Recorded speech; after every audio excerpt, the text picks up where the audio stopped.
They say Viking winters were for hiding, dark months when men huddled by fires and women waited, but that story is wrong. Between September and April in 9th century Scandinavia, when ice locked the fjords and snow buried the fields for 6 months straight, women ran an economy worth more than silver. They spun the thread that bought land. They wove the cloth that fed families. They kept 3,000 calories flowing through a household when the temperature outside hit minus 20 Celsius. No raids, no markets, just hands and wool and fire. Winter was when Viking women made money. The longhouse at Borg in Lofoten stretched 83 meters, largest in Norway, owned by a chieftain named Olaf in the year 870. Inside that hall lived 40 people, extended family, farmhands. The old woman who couldn't work land anymore, kids too young to lift an axe. One fire pit ran down the center, 18 meters long, smoke filled the upper half. At night, the temperature near the floor hit 8 degrees Celsius, while outside it dropped to minus 15. That 10-degree difference kept them alive, but someone had to maintain it. Women controlled the household triangle, byre, dairy, living quarters, 3 zones that determined who ate and who froze. The byre held 8 cows, 20 sheep, 4 goats. In October, before the first hard freeze, animals moved from outdoor pens into the eastern end of the longhouse. Shared body heat. A single cow produces enough warmth to raise room temperature by 2 degrees. 8 cows, 16 degrees of free heating. But cows need feeding. A sheep eats 2 kilograms of dried hay per day through winter. 20 sheep, 40 kilograms daily. Multiply that by 180 days and you need 7,200 kilograms of hay stored before snow flies. Who calculated that? Who managed the harvest? Who made sure the stores lasted until April thaw? The woman with the keys? Keys appear in 143 graves across Norway. Only 71 were women's graves, but here's what matters. Keys meant control. The woman who held them decided which barrel opened when Skyer sealed in ceramic jars at Hedeby, 850. Dried cod stacked at Burka, 910. Salted herring and brine at Torksey Winter Camp, 872. She knew the count. She knew the weight. If she miscalculated by 10%, someone starved in March. If you value documented household power and winter survival like this, subscribe. It's the best way to support our work. Also comment from which city you're hearing this from. This script is researched and factual, using sources from the Valkyries, Loom, The Archaeology of Cloth Production and Female Power in the North Atlantic, by Michelle Hayer-Smith. Published by University Press of Florida in 2020, which analyzes actual textile fragments from excavated sites across Iceland, Greenland, and Norway, Stowe. Backed by archaeological textile collections from the National Museum of Denmark and the Swedish History Museum in Stockholm. Now back to the information. Food preservation started in August, before the men sailed for autumn raids. A household at Skeljastadir in Iceland, 11th century, archaeological evidence shows they stored smoked fish, dried mutton, pickled vegetables, fermented dairy. Smoking required constant attention. You hang gutted cod on wooden racks. 5 meters tall. The fish must dry in cold air between 0 and 10 degrees for 40 days. Too warm and it rots, too cold and it freezes instead of drying. Someone monitored temperature daily. Someone rotated the racks. Archaeological middens at Hedeby contain fish bones with specific cut marks, precise gutting technique that maximized drying surface. That skill passed mother to daughter. Salting worked for fatty meat, pork belly, herring, cheese. A barrel found at Burka held 72 kilograms of salted pork. The salt-to-meat ratio had to hit 15% or the meat spoiled. Too much salt and you died of hypernatremia by February? Women measured it. A set of merchant's weights found in a female grave at Skumsnes at Norway, excavated 2024. Bronze, calibrated, precise. 2 ounces, 4 ounces, 8 ounces. She wasn't just a merchant's wife, she was the merchant. Fermentation extended dairy life. Fresh milk lasted 3 days. Skyer, a fermented yogurt, lasted 6 months sealed in a barrel. The process required exact temperature control between 15 and 20 degrees Celsius. Too hot and the bacteria died. Too cold and fermentation stopped. Inside the longhouse, near the fire but not too close, there was a zone, the fermentation zone. Women knew it by feel. A 2013 experimental archaeology study at Aarhus University in Denmark reconstructed Viking food preservation. Researchers fermented milk using period-accurate methods. Success rate, 78% when monitored by someone with experience, 12% when left to chance. That 22% difference was the margin between surviving winter and bearing children in March. Root cellars held vegetables, turnips, carrots, cabbage, apples.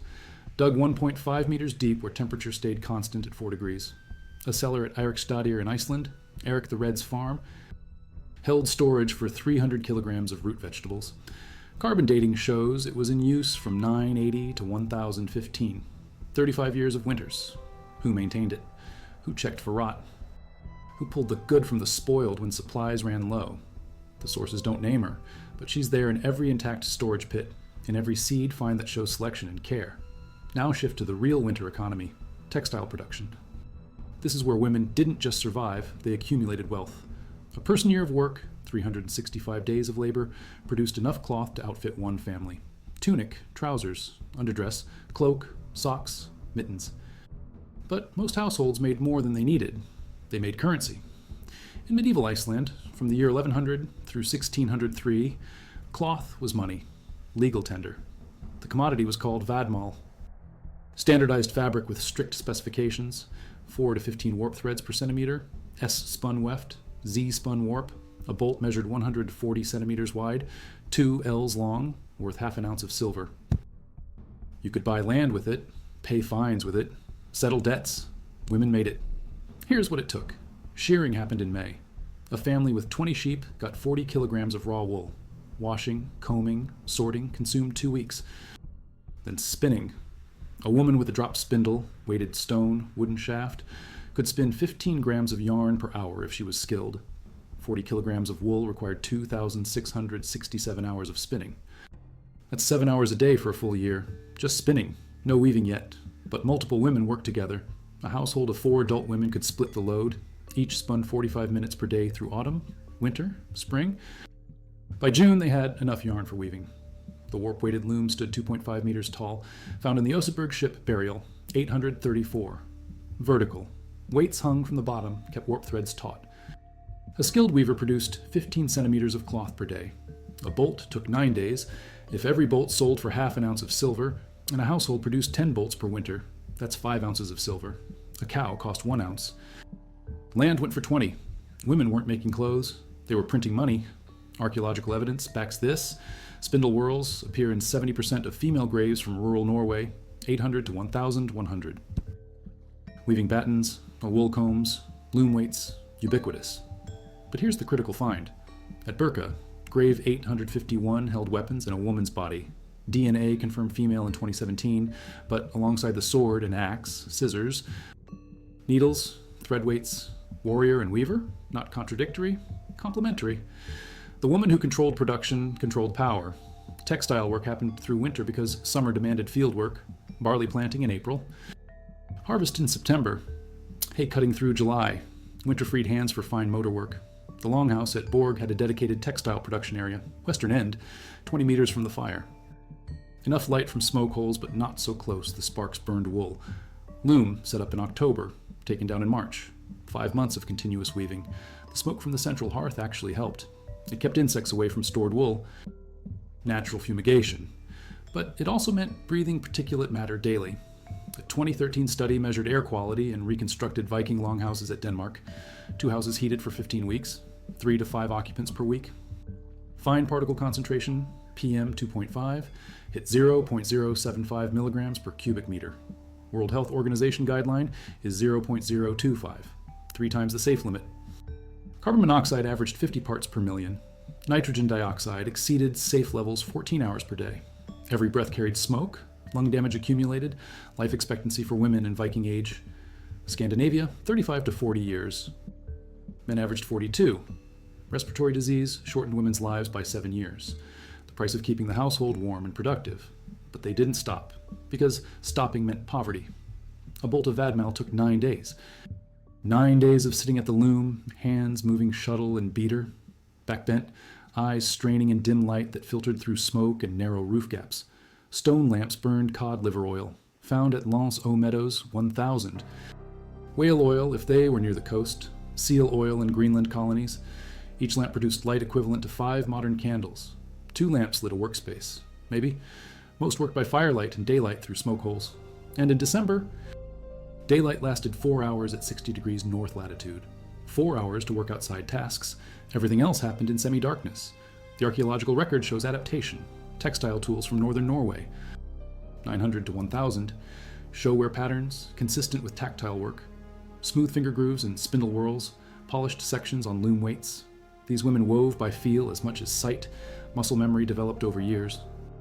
A girl started learning at age 5. By 15, she could spin and weave blindfolded. By 25, she could calculate thread count by touch. This skill was currency. A woman who could produce high-quality vadmal to legal specifications could marry well, buy land, settle disputes without a husband's help. Iceland's legal code from 1117, Gragas, lists cloth specifications in detail. Width, thread count, wool quality, all standardized. Inspectors verified production. If cloth failed inspection, you couldn't use it as payment. The system created professional weavers, women whose reputations rested on the quality of their work. A fragment analyzed by Michelle Hayor Smith from 14th century Tatsipata in Greenland shows thread count of 6.2 warps per centimeter, exactly within legal specifications. Woven in the middle of the Little Ice Age, when temperatures dropped and resources tightened, but the quality didn't slip. Standards held, because cloth was money and money was survival. Let's zoom into one winter, the year 1340. Greenland. Little Ice Age begins. First major temperature drop. Average winter temperature falls from -10 to -18 degrees Celsius. Growing season shrinks from 90 days to 70. Hay harvest drops 25%. That means less fodder, which means fewer animals survive winter, which means less milk, less meat, less wool. The colony at Tatsipata responds. Textile analysis shows a shift. Before 1340, Greenlandic cloth matched Icelandic standards, balanced warp and weft. After 1340, cloth becomes weft dominant. More sideways threads than vertical. Why? Weft dominant cloth is thicker, warmer, uses slightly less total thread. Adaptation to climate change. Women changed production method to maximize warmth while conserving materials. That innovation kept families alive, but it wasn't easy. The warp-weighted loom required different technique for weft dominant weaving. The weaver had to adjust tension, change beating rhythm, modify thread twist, a skill developed through trial and error. The first attempts probably failed. Cloth too loose or too tight, but by 1350, every textile fragment from Greenland shows mastery of the new technique. 10 years to perfect. One generation of women learning and teaching. By 1360, ourselves. Greenlandic cloth was distinct, identifiable by weave pattern alone, a signature, an adaptation that said, we survived, we changed, we endured. Now contrast that with Iceland. In Iceland, cloth standardization intensified through the medieval period. Thread count tightened to an even narrower range by 1400. Why the difference? Iceland exported cloth, Greenland produced for household use. Iceland's economy demanded standardization for trade. Greenland's demanded flexibility for survival. Both strategies worked in their contexts. Both required women who understood material science, economics, and adaptation. The Greenlandic shift saved the colony for another century. The Icelandic standardization built an economy that lasted 500 years. Different solutions. Same fundamental skill. If you value documented women's economic power and climate adaptation like this, subscribe. It's the best way to support our work. Also, comment from which city you're hearing this from. Now back to the information. Embroidery added value. A cloak fragment from Hestnes, Norway, 9th century, shows silk embroidery along the hem. Silk came from Byzantium through trade routes via Burka. Expensive. A gram of silk cost as much as 2 grams of silver. But embroidered trim doubled a garment's value. The Hestnes woman was buried wearing a lined wool cloak with embroidered edges, braided cord, blue-dyed down-filled blanket. That blanket, unique. Only 2 found in Scandinavia. The other from Oseberg, both women's graves, textiles as wealth display. The embroidery showed skill, patience, access to trade goods, hours of work visible in every stitch. Someone threaded the needle, pulled the pattern, maintained tension, probably multiple women working together. Social production, because winter work was communal. A longhouse wasn't private. 83 meters at Borg held 40 people. No walls, no doors between sections. Wooden benches along the sides served as beds at night, work surfaces during day. Looms set up in the western section. Children played near the fire. Old women who couldn't spin anymore told stories. Men carved wooden tools, repaired leather, made ropes. Everyone heard everything. Privacy didn't exist. The social structure in that space was complex. The housewife, Husfreyja, held highest authority over indoor matters. She sat closest to the fire. She directed work. She allocated resources.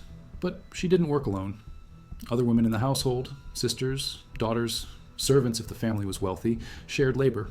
The Saga of the People of Laxerdal, written 1200 but describing 9th century events, mentions women working together at the loom.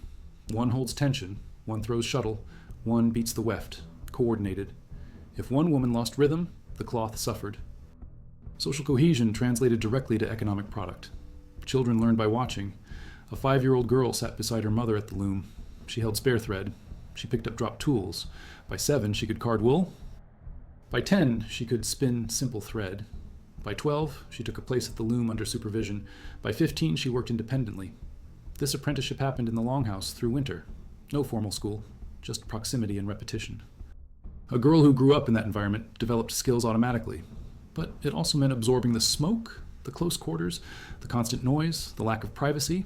Men's winter work was different: hunting, ice fishing, tool repair, boat maintenance when weather allowed.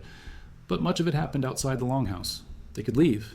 Women stayed inside, not because of restriction, because their work demanded it. You can't spin wool in minus 20 degrees. Thread breaks, fingers freeze. The loom had to stay inside where temperature stayed above freezing. So women's workspace was the longhouse. Their work time was winter, 6 months in semi-darkness, surrounded by family, breathing smoke. Hands moving shuttle and thread. The health cost shows in skeletal remains. A 2015 study of Viking Age burials in Norway analyzed 1,100 individuals. Women showed higher rates of respiratory disease markers than men. Rib lesions consistent with chronic bronchitis. Calcification patterns in lung attachment points. 72% of adult women versus 43% of adult men. The smoke differential. Men spent more time outdoors even in winter. Women stayed at the loom, at the hearth, in the smoke. Trade-off for economic production. They chose income over lung health. Or rather, the society structured their choices so that economic contribution required health sacrifice. But they weren't passive victims. They negotiated. They pushed back. Icelandic sagas mention women divorcing husbands for neglect, violence, or poverty. Gragas, the legal code, specifies if a man strikes his wife 3 times, she can demand divorce and take property. If a husband settles in a new country and doesn't return to his wife's bed for 3 years, divorce is granted. Women had legal standing, independent judicial status. That power came partly from their economic contribution. A woman who produced cloth worth 5 ounces of silver per winter had leverage. She wasn't dependent, she was a partner, or in some cases, the primary earner. Merchants' graves show this. At Skumsnes, 2024 excavation, a woman's grave held scales, weights, scissors, needles, coins. Carolingian silver from Frankish Empire, a Hedeby coin from Denmark, glass beads from trade routes. She wasn't buried with weaving tools to symbolize domesticity. She was buried with trade equipment because she was a trader. The textile tools, weaving sword, samharder, spindle whorl, wool shears, weren't symbols. They were production equipment. She made the goods she sold, vertical integration, similar patterns at Burka. Female graves with scales and weights appear in urban contexts. Trade towns where merchants gathered. Rural graves show more spindle whorls, fewer scales. Urban women engaged in direct trade. Rural women produced for household use and occasional sale, but both groups controlled economic output. The distinction wasn't women versus men, it was urban versus rural, trade-oriented versus subsistence-oriented.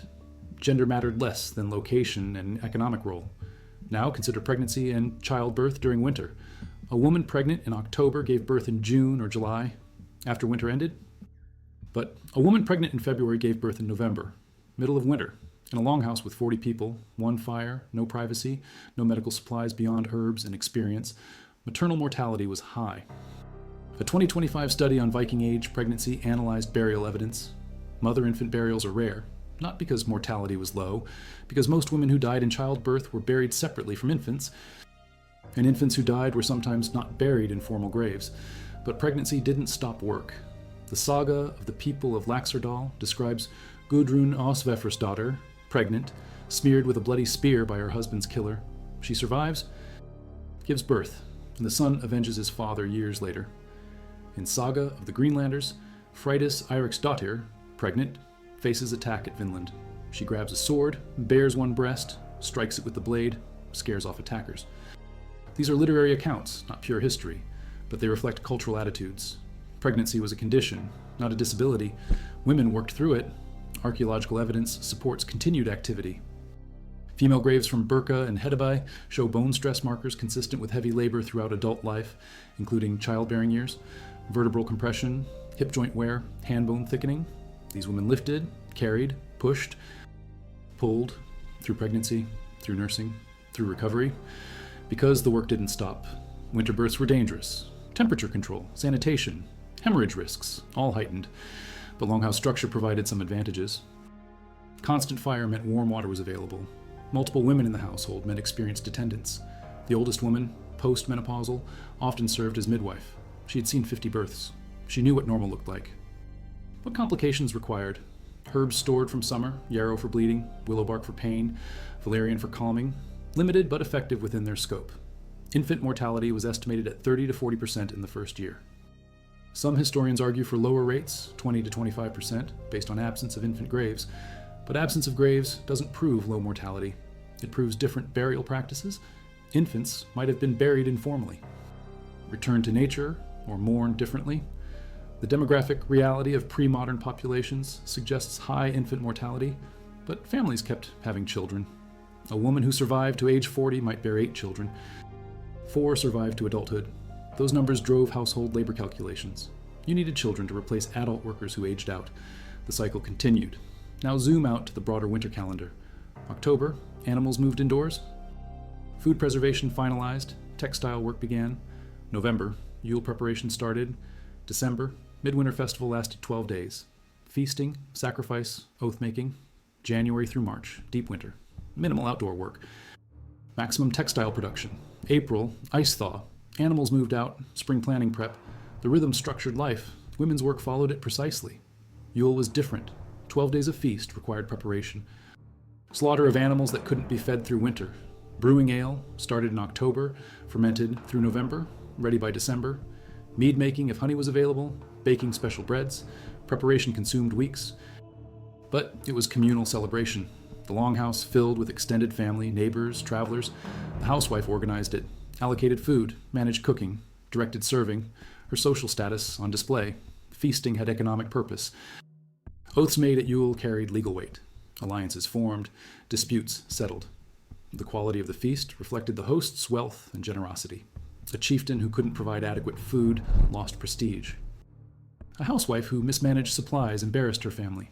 So feast planning was strategic. You calculated surplus. You invited the right people. You displayed wealth without depleting stores needed for late winter. Balance.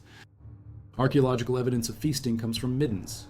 Massive bone deposits at sites like Lejre in Denmark show coordinated slaughter and consumption. Hundreds of animals killed and processed in short time frames. Winter festivals. The bones show butchery patterns, specific cuts that maximize meat yield. Someone planned the slaughter, someone directed the cutting, someone ensured equal distribution.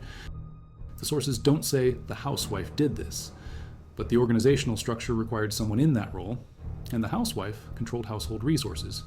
After Yule, the long push, January to March, darkest months. Least outdoor work, maximum indoor time. This is when textile production peaked, when food stores ran lowest, when tempers frayed from close quarters. The saga of Gisli. The outlaw mentions winter tension, family arguments, simmering resentments that exploded in spring. Living in 40 cubic meters with 40 people for 6 months tested everyone. No escape, no privacy, just proximity. Women mediated this. The housewife settled disputes, allocated workspace, managed resources so everyone felt fairly treated. If she failed, the household fractured. Men left for raids when spring came. Women stayed, so social cohesion mattered more to them. They invested in it.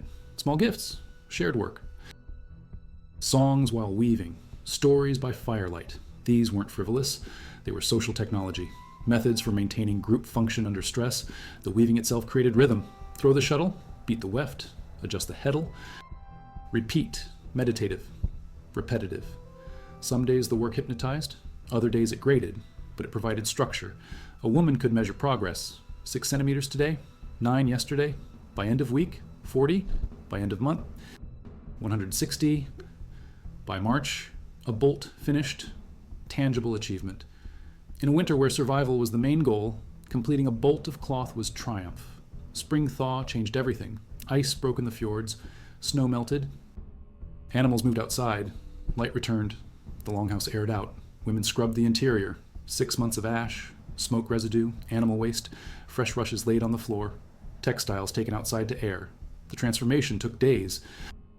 And then field work resumed, planting, weeding, harvesting berries and herbs, summer work. But textile work continued. Thread spun on site while watching animals, small looms for mending. Women didn't stop weaving. They just diversified tasks. Summer offered variety. Winter demanded focus. The seasonal rhythm balanced intensity with rest. Now return to the economics. A household at Skeljastadr in 11th century Iceland housed 8 adults and 6 children. 4 adult women spun and wove. 10 bolts of vadmal per winter. 5 ounces of silver equivalent. A cow cost 1 ounce. Land 20 ounces. In 4 winters, textile production bought equivalent wealth to a farm. That's how women accumulated property. That's how they achieved legal independence. Cloth was currency and they controlled production. This system lasted until 1603. Denmark imposed a trade embargo. All goods routed through Copenhagen. Cod fishing replaced cloth as primary trade commodity. Danish merchants gave women spinning wheels, faster than drop spindles, and encouraged knitting instead of weaving. Imported Danish fabric undercut local production. Vadmal lost currency status. Women's economic power shifted. They still produced textiles, but for household use, not for trade. The archaeological record shows continued weaving into the 18th century, but at reduced scale. Women kept the skill, but the economic leverage faded. Why does this matter? Because for 500 years, Viking and medieval Norse women ran an economy based on winter textile production. They weren't hidden away. They weren't passive. They calculated resources, managed production, controlled currency, negotiated power. The longhouse was their factory. Winter was their work season. The cloth they wove bought land, settled disputes, established status. This wasn't secret. It was documented in legal codes. Saga references, grave goods, textile fragments. But 19th century historians ignored it. Victorian scholars saw keys in graves and assumed housewife. They saw weaving tools and assumed domestic duty. They projected their own gender assumptions backward. Recent scholarship corrects this. Michel Hayur, Smith's work on North Atlantic textiles, published 2020. Archaeological studies from Nordic museums analyzing grave contexts, experimental archaeology testing production methods. These show that Viking women were economic actors. Winter was their time. The longhouse was their space. Textile production was their power. Final detail: a soil core from Valsey in Greenland, excavated 2018, shows heat retention patterns in longhouse floors, ash layers alternating with packed earth. The ash, spread deliberately to absorb moisture and retain warmth, created thermal mass. Floor temperature stayed 5 degrees warmer than without ash. Someone discovered that property. Someone implemented it. Someone maintained it through winter. The evidence doesn't name her, but she's there in the ash layers, in the calculated warmth, in the survival of the household. That's the reality. No isolation, no sheds, no confinement. Just work. Endless, skilled, economically essential work that kept families alive through 6 months of darkness and cold. The Viking woman at her loom in January wasn't suffering imprisonment. She was printing money, thread by thread, bolt by bolt, winter by winter, for 500 years. The longhouse door opened in April. Ice broke. Animals moved out. Smoke cleared. Women stepped into daylight carrying bolts of cloth worth a season's labor. Legal tender, economic power. That's the story. Not imprisonment, not isolation. Work, control, survival, and wealth. But the beige cloth, the vadmal that emerged from the loom after 9 days of labor, was only the beginning. That undyed wool was currency, yes, worth half an ounce of silver. But the true wealth, the display of power that separated a chieftain's wife from a farmer's eye, was color. And color was a science controlled by women, perfected in the winter workshops. Dyeing was not a simple task. It was complex chemistry, unstable, expensive, and practiced with knowledge passed mother to daughter. The longhouse, already filled with smoke from the hearth and the smell of 40 people and animals, became a chemical laboratory. The most prized color was red, madder root. Rubia tinctorum had to be imported from the south, or cultivated in very specific southern gardens. It was expensive, but to make the red bind to the wool, it required a mordant. The best mordant was alum, potassium aluminum sulfate. Alum was not found in Scandinavia. It was mined in Syria, traded through Byzantium, and moved north by merchants. That woman with the merchant scales in her grave at Skumsness, she wasn't just weighing silver, she was weighing alum. A single gram of alum was worth more than 10 grams of wool. The Husfreya, who understood how to dissolve the alum, how to heat the dye bath to exactly 80 degrees Celsius, not boiling, never boiling, and how to fix that color permanently, could turn a 2-ounce bolt of cloth into a 10-ounce treasure. The grave at Mammon in Denmark, dated to $970, held silk and wool saturated with madder red. That color lasted 1,000 years in the earth. Then there was blue. Blue came from woad. Woad processing was foul. The leaves were harvested, dried, ground, and then fermented. This required stale human urine, barrels of it, collected and stored. The ammonia in the urine was the chemical agent needed to release the indigo pigment. This vat, kept near the fire for warmth, was a woman's domain. She had to judge the fermentation by smell and sight, adding the wool at the precise moment. When the wool emerged, it was a sickly yellow-green. Only when it hit the cold winter air outside the longhouse did it oxidize and flash, miraculously, to a deep, rich blue. A woman who mastered the woad vat held the color of the sky. She could dye cloth for her own household, or she could sell that blue thread at a 500% markup. And black, the color of authority. True black was difficult. It required layering, a deep woad dye bath, followed by a soak in tannins from oak galls, then a final dip in an iron salt solution. 3 separate chemical processes, 3 opportunities for failure. A woman who could produce a consistent, deep black was an industrial chemist. These dye pots, these processes, happened alongside the textile work. Winter was the season of transformation, turning raw wool not just into cloth, but into saturated, high-value, status symbol color. If you value this documented history of female chemists and technicians, subscribe. It's the best way to support our work. Also, comment from which city you're hearing this from. Now back to the information. This mastery of chemistry extended beyond cloth. It applied to the human body. The longhouse through winter was a dangerous place, not just from smoke. With 40 people sharing air, proximity, and bedding for 6 months, infection was a constant threat. A cough in November could mean a funeral in January. The Husfreya was the household physician. Her medical knowledge was the line between a winter sickness and a winter death. Her pharmacy was not a building. It was the dried bundles of herbs hanging from the longhouse rafters, collected and processed in the brief summer. Winter was when this pharmacy was activated. Willow bark, gathered in spring, was dried and stored. In winter, a woman with a fever would be given a tea brewed from it. Salicylic acid, the active ingredient in aspirin. Yarrow, the woundwort, was dried and powdered, packed into cuts from axes or knives to stop bleeding and prevent infection. Angelica root was infused in hot water to settle digestive tracts, struggling with salted, dried winter food. These women were not guessing. They knew dosages. They knew contraindications. This knowledge, passed orally from mistress to apprentice, was as vital as the food stores. The greatest threat was not the cold, it was the dark.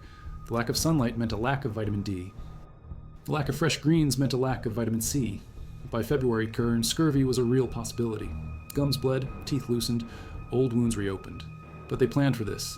Archaeological analysis of storage pits and ceramic jars, like those at Hedeby, show preservation of berries high in ascorbic acid. Lingonberries, cloudberries, rowanberries. They were harvested in late autumn and packed in barrels, sometimes with honey, sometimes fermented. The woman with the keys rationed this. She knew, instinctively or by taught experience, that a small ration of preserved berry paste, given daily to the children or the sick, kept scurvy at bay. She was not just a cook, she was a pharmaceutical manager, dispensing medicine disguised as food. This knowledge was intellectual property. In a society without widespread literacy, a woman's memory was the library. The old woman who sat by the fire, the one too old to work the loom, was not useless. She was the archive. In the long winter nights, as the looms beat their rhythm and the spindles turned, she was the one teaching. She taught the dye recipes that required urine and heat. She taught the herb combinations that saved a child from fever. She taught the genealogies that determined who could marry whom. She taught the laws from the Gragas that specified a woman's right to divorce. This intellectual labor was inseparable from the physical work. The repetition of spinning and weaving provided the rhythm for memorization. The communal space of the longhouse, which Victorian scholars dismissed as primitive, was actually a classroom. The 5-year-old girl learning to card wool was also hearing the laws. The 15-year-old mastering the loom was also learning how to treat a burn. This system ensured that by the time a woman became Husfreya, she was not just a weaver and a manager. She was a chemist, a botanist, a physician, and a lawyer. All in one. The woman in the Burka grave, number 851, with her weapons and her textile tools, becomes clearer. She was a warrior, Yes, but she was also a weaver. She controlled the production of wealth. But she likely also controlled its transformation, the dyeing, the finishing, and she controlled the health of the household that produced it.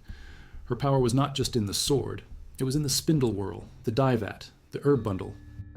And the knowledge of how to use them, this is the work that filled the winter. It was not idle waiting, it was not confinement, it was a period of intense, specialized, high-value labor. The men were hunting, fishing, or repairing tools, but the women were running the chemical plants, the pharmacies, and the banks. They were managing the complex interplay of materials, temperature, and time. They were the masters of the indoor sciences. When spring came, they had not just survived the darkness, they had transformed it. They had converted 6 months of cold and shadow into color, health, and hard currency. That was the true economy of the Viking winter.